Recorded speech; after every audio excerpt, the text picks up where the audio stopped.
Ok, pessoal? Então chegamos agora nas entrelinhas de terça-feira dessa primeira lição desse terceiro trimestre de 2018. Ele voltará. O livro de Atos, logo no início, já começa com essa promessa. E nós vimos aqui que, como foi retratado, o autor traz, o Paroski traz, como foi retratado, foi usada uma linguagem, como está escrito, fenomenológica. Fenomenológica. Ou seja, uma linguagem que é uma forma deles entender como Jesus... A explicação de Lucas está fundamentada na capacidade de observação dos que estavam presentes ali. Então, eles retratam como viram, não necessariamente como aconteceu. É o mundo percebido. Exatamente. Porque Fenômeno. há muita gente dedicando e perdendo seu tempo nesse disco voador que veio buscar Jesus. Como que foi essa forma? Será que foi a mão de Jesus? Pessoal, o que está registrado está aí em Atos, para você ler. Por aqui os slides, que vai trazer sobre as evidências e a testemunha de que Jesus veio. Tinha um propósito, dessas pessoas terem enxergado. E parece que lá no Velho Testamento já havia referência de que haveriam testemunhas sobre todos os acontecimentos e que testemunhariam para outras pessoas. Então vamos começar aqui pelos slides. Lição 1, terça-feira, ele voltará. Aqui o que a gente vai fazer? A gente tem que entender uma coisa. A Bíblia, obviamente que ela tem a verdade, ela está na Bíblia. Só que todo texto, ele possui aquilo que Hart chama de textura fechada e textura aberta. O que é textura fechada? É aquele tipo de coisa que você olha para o texto e não tem como você falar que é diferente daquilo. Então, se você trouxer uma interpretação, vou dar um exemplo, está lá no texto, Jesus chorou. Aí você lê o texto e fala, não, Jesus não chorou, Jesus soluçou. A textura é fechada, não dá. Agora, tem detalhes mais abstratos, mais complexos, e daí é onde se ocorre a abertura do texto, a abertura textual. E existe uma grande diferença entre o que o texto enuncia e aquilo que o intérprete, a carga interpretativa que um indivíduo coloca no texto. Ocorre que essa textura fechada do texto bíblico, ela é suficiente, vamos dizer assim, para a gente. Essa abertura, ela fica a cargo do Espírito Santo da ordem, e a gente aqui no canal a gente valoriza muito isso. A gente traz as interpretações diferentes, coisa e tal. Mas o que eu vou falar aqui? Agora eu vou falar aqui um pouco de evidências. Porque mesmo dentro dessa estrutura fechada, a gente encontra a intenção do escritor de apresentar evidências para que a gente construa a nossa convicção. Veja bem, construa a nossa convicção. Mais para frente no texto eu vou explicar que tem uma grande diferença entre você crer e você ter fé, entre o Ma'amin e o Emuná. Então vamos lá, olha aqui. O autor da lição, ele marca lá, na primeira pergunta, ele fala de Atos 9:11. Atos 9:11 fala justamente da ascensão do Mashiach, ele indo para o Eterno. E obviamente antes ele promete voltar. E coloca lá, veja Deuteronômio 19:15. E não diz muito bem porquê. Então aqui é a primeira entrelinha, Deuteronômio 19:15. Uma só testemunha contra ninguém se levantará por qualquer iniquidade, ou por qualquer pecado, seja qual for o pecado que pecasse. Pela boca 2 testemunhas, ou pela boca 3 testemunhas. Se estabelecerá o negócio. Só que testemunhas aqui, pode ser testemunho ou evidências. O autor da lição sugere, dá a entender, que ele quer dizer que essas pessoas que estavam aqui na foto, elas serviriam justamente para testemunhar que o Messias ascendeu, subiu ao céu. Só que no hebraico, como eu já falei, não é só testemunha, é evidências. Então tudo bem, haviam pessoas que efetivamente viram aquilo e iam pregar exatamente o que viram. Só que ao longo do texto bíblico existem evidências, outras tantas evidências de profecias que foram se cumprindo. E a gente pode perceber isso fazendo estudo. Nós vemos aqui, primeira figura aqui, esses 3 reis magos aqui. Como que vocês acham que esses 3 reis magos sabiam? Sabiam data, hora. Com uma grande carga de probabilidade, acredito eu que em razão disso, eles estudaram Daniel.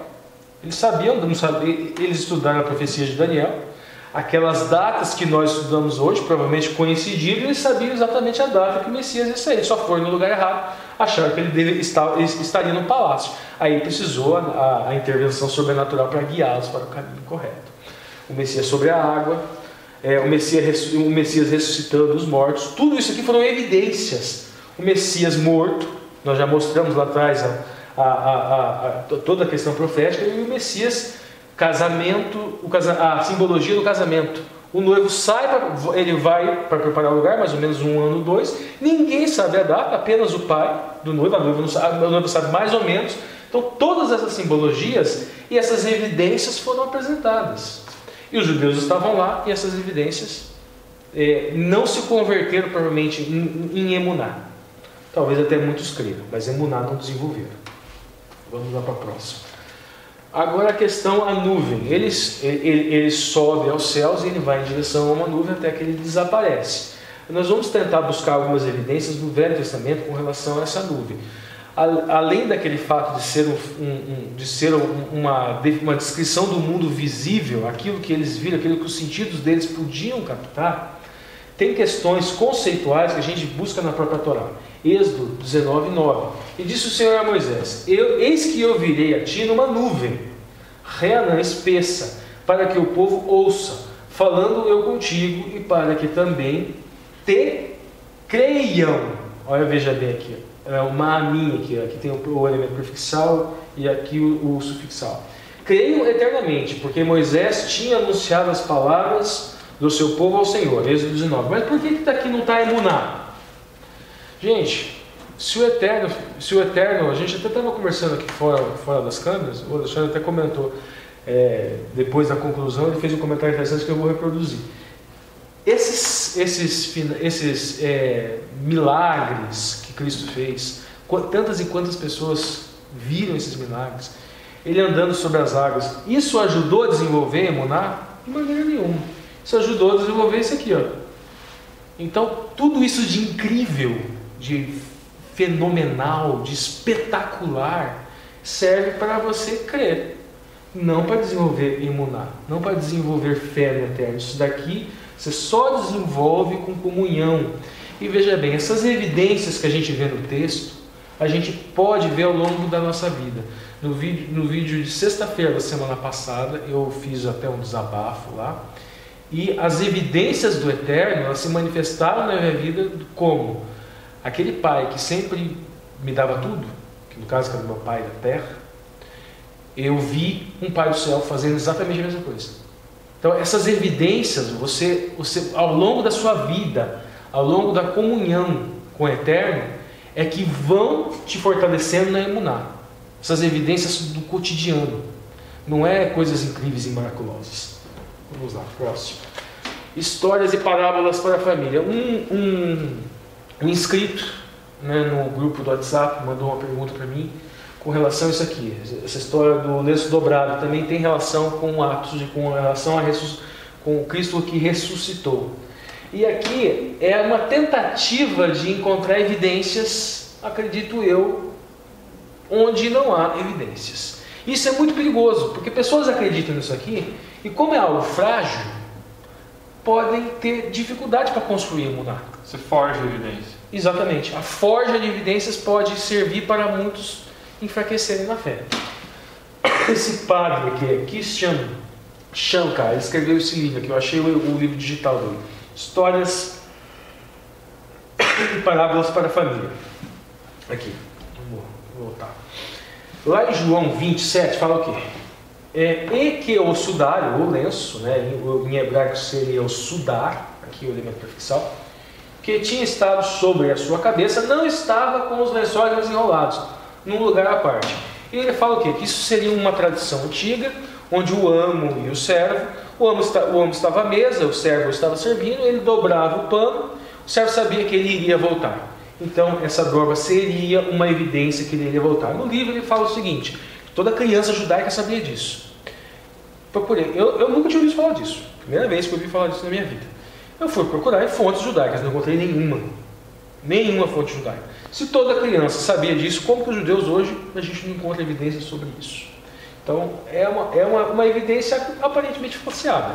Inclusive tem um site na internet que procura mitos, e ele fez um trabalho, especificamente foi em Israel, procurar quem conhecesse essa tradição e ninguém conhecia. Então vamos para o próximo. Agora aqui um outro ponto.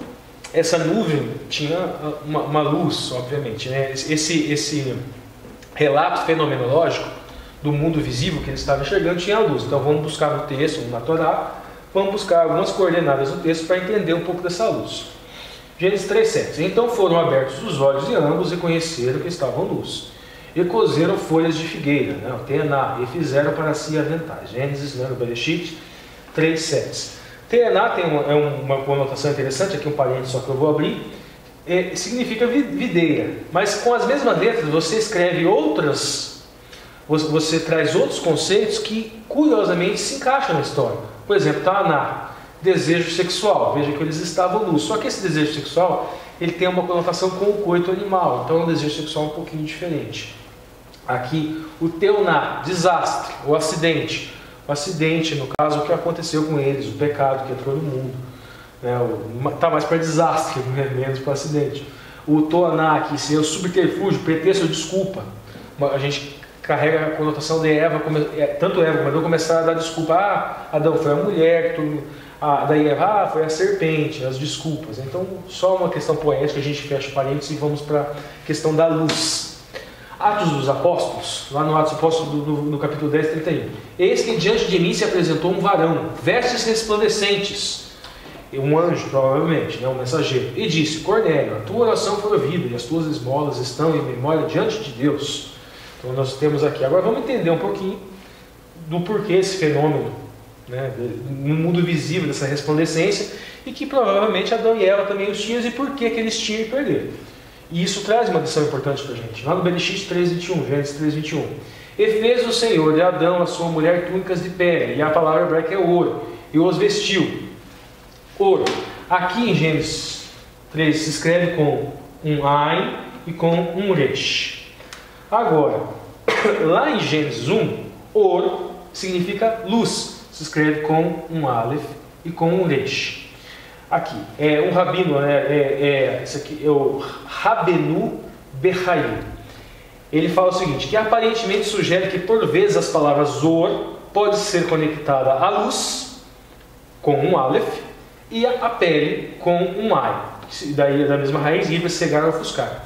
Com relação a Moisés, lá no Shemot, no Êxodo 34:29, a gente vê ela utilizada com um Ai. Veja bem, Moisés não sabia que a pele do seu rosto resplandecia. E aqui o Or com o Ai.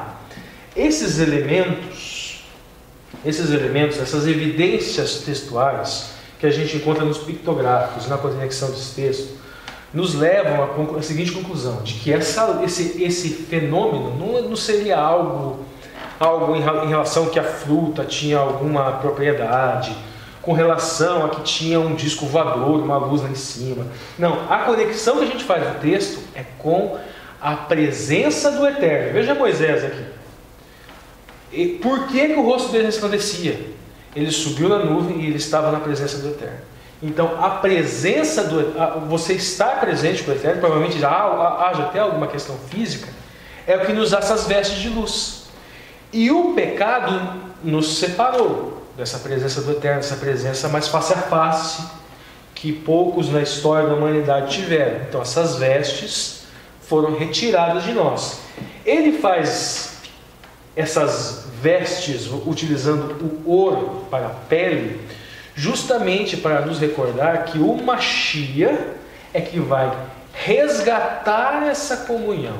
O Messias que irá resgatar essa comunhão. Então aquela interpretação tradicional de que ele teria feito vestes de cordeiro, porque para retratar justamente que o Messias iria nos reaproximar, é uma interpretação viável, apesar de não estar escrito propriamente aqui vestes de cordeiro, mas o texto possibilita a mesma conclusão, porque o Mashiach ele nos aproxima do Eterno, e é a aproximação do Eterno que nos faz ter essa veste de luz.